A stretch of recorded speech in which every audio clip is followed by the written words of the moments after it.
اور اسلامی تحریک پاکستان کے محمد ایوب 6421 ووٹوں کے ساتھ دوسرے نمبر پر ہیں۔ اسی طرح جی بی اے 4 نگر 1 کے تمام 60 پولنگ سٹیشنز کے غیر حتمی اور غیر سرکاری نتائج کے مطابق پاکستان پیپلز پارٹی کے محمد علی اختر 7675 ووٹ لے کر کامیاب ہوئے ہیں۔ یہ غیر حتمی اور غیر سرکاری نتیجہ ہے۔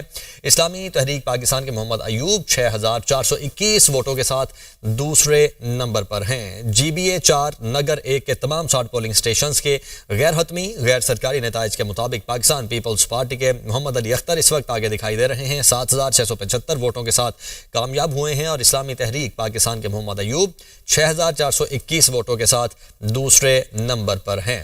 اسی طرح جی بی اے 4 نگر 1 کے تمام 60 پولنگ سٹیشنز کے غیر حتمی اور غیر سرکاری نتائج کے مطابق پاکستان پیپلز پارٹی کے محمد علی اختر 7675 ووٹ لے کر کامیاب ہوئے ہیں۔ یہ غیر حتمی اور غیر سرکاری نتیجہ ہے۔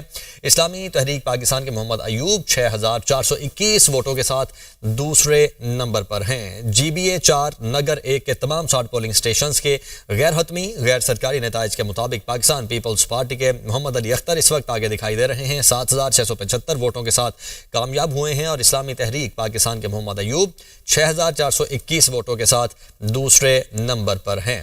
اسی طرح جی بی اے 4 نگر 1 کے تمام 60 پولنگ سٹیشنز کے غیر حتمی اور غیر سرکاری نتائج کے مطابق پاکستان پیپلز پارٹی کے محمد علی اختر 7675 ووٹ لے کر کامیاب ہوئے ہیں۔ یہ غیر حتمی اور غیر سرکاری نتیجہ ہے۔